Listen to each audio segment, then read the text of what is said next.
Hey, True Seekers, it's Nathaniel and Carolyn here today, and we have a special guest with us, Jesse Shell. He's from our church, and he decided to come over, and we let him build an Animo deck, and we want to see what his thoughts and opinions are, because it's outside of our normal stuff.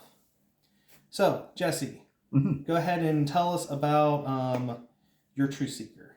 Well, first things first, my background is primarily in Magic the Gathering. So the first thing that I saw with this guy is his ability to immediately pull power from your deck so long as you don't have any power in hand. As such, you can see I'm only running these 6 power cards in the deck to basically hope and or just encourage the fact that I get less in hand, which therefore gives me more hand efficiency because I'm getting more cards that work properly. And I just realized I'm over speaking. Oh, that's okay. You're good. He does it all the time. Yeah. I don't even necessarily mean that. I just want to make sure I'm being clear with this. So I love the fact You're that hoping you don't run into hope. oh my. But yeah, so I'm capitalizing on the fact that he can consistently pull stuff out, as well as some of the creatures that I have, or Animo that I have, will end up being able to pull stuff out onto the field so that I'm not having to waste a card in hand, hopefully, on a power card. And you know what? He's not using the word like I do all the time. So I work in sales.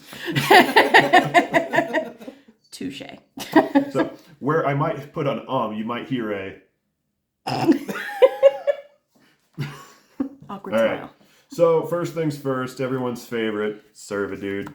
If you're not running this in your deck and you're actually running one of these 3 colors, I don't know what to tell you. Just put it in your deck.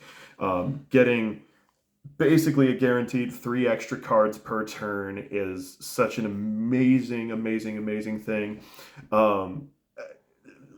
Put it in, run it, never swing with him, just leave him on the field the entire game and just bear the witness. And he runs it's amazing. 3 of them. Yeah. Yes, I absolutely do, because if you don't get this opening hand, you're sad. The other off color, True Blue, you'll notice a lot of level 1 pulls in this deck because I want to make sure that I'm having consistent availability of pulling things out specifically when I need them. Again, those are from discard. and These those are 2 of the True Blues. Yep, 2 True Blues. Also running 2 of the Shake and Break. And with that, it's just another option of pulling stuff out of discard. Constantly wanting to recycle those level 1s just so that we can get them out on the field, use their abilities, and cycle through them. Yep. Which also allows you to have less cards in your deck. Mm-hmm. So the more consistent you can make your deck, the less you can run, and therefore the quicker you can get through to your big plays. Now, I am going to actually search through here for a second because I wanted to have these displayed at the same time.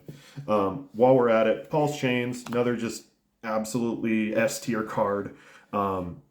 Such an amazing way of pulling things straight from your deck exactly when you want them, bypassing certain limitations of certain cities. It's just a wonderful card.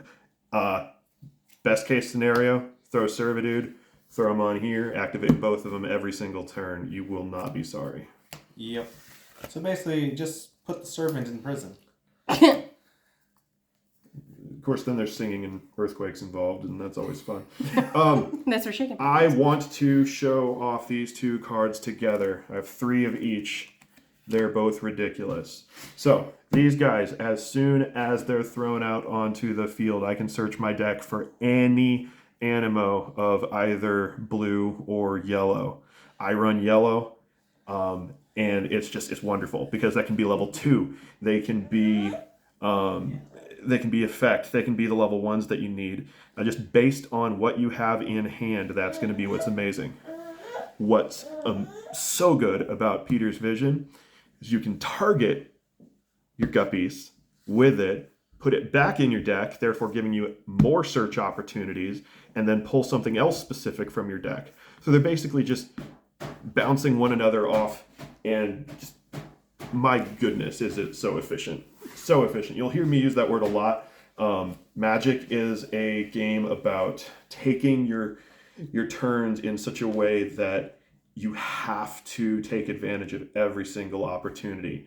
As such, Managing all your resources. Exactly. So a turn, you might be only playing 4 or 5 cards, but it'll maybe take you 15 minutes to get to a place where you understand the most ideal way to cycle through those. First defensive card in the deck, Tough as Nails.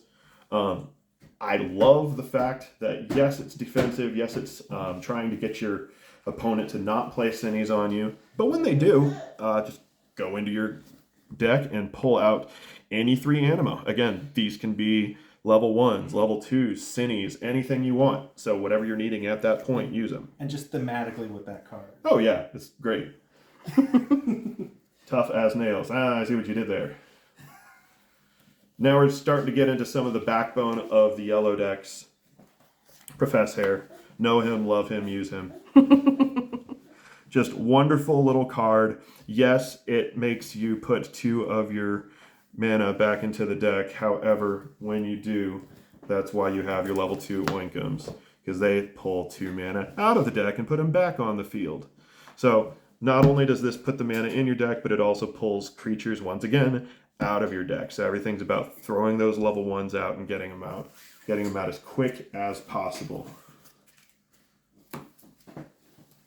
Running 3 of each of those, by the way. Blankums. Obviously, we want to use those as much as possible, just because we're going to need them out on the field to get those level 2s. Now we're just going to talk about our heavy hitters. So Conqueror, run 3 of those so that we can get out the level 2 Conqueror, which are 10 damage for only 2 of your yellow mana. And bear in mind, you're not having to discard any of these. So these are just completely safe. Swing away for 10 and have it at Gazoom.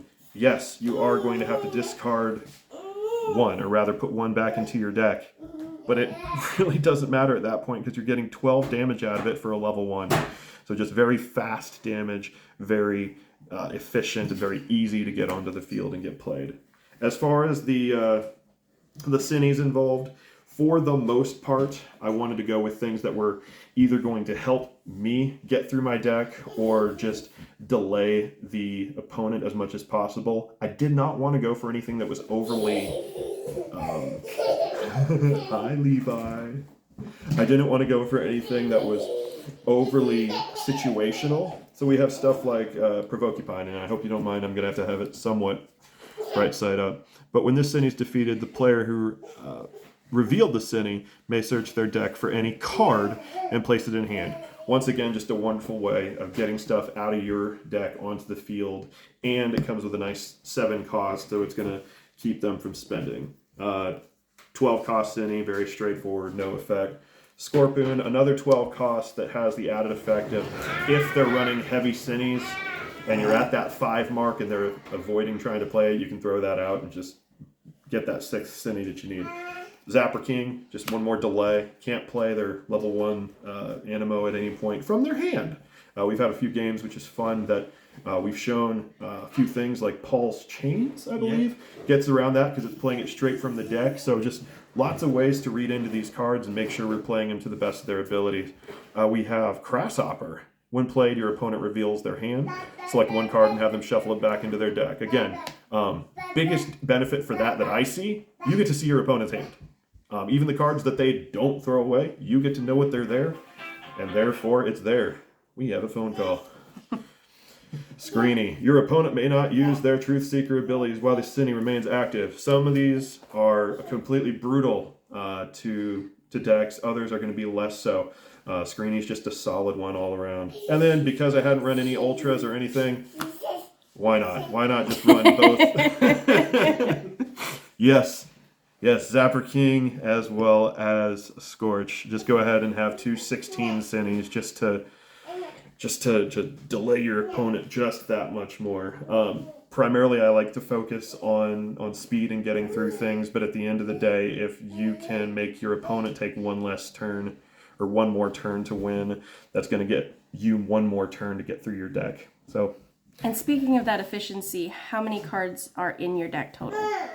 I think right at 50. I wanted to keep it as small as possible. By keeping your deck small, you're just by math, if you want to top deck a certain card, having a 3 out of 50 chance is a better option than having a 3 out of 60 chance.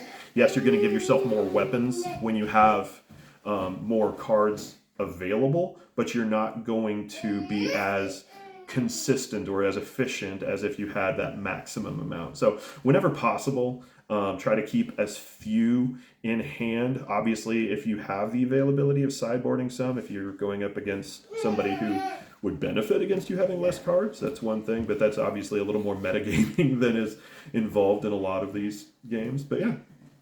Very cool. All right. So thank you, Jesse. Not a problem. I enjoyed it. I thank you for having you guys over. And you, Levi. All right. So I think we're going to wrap up this video. So in the meantime, Truth Seekers, keep learning virtues and defeating cynics.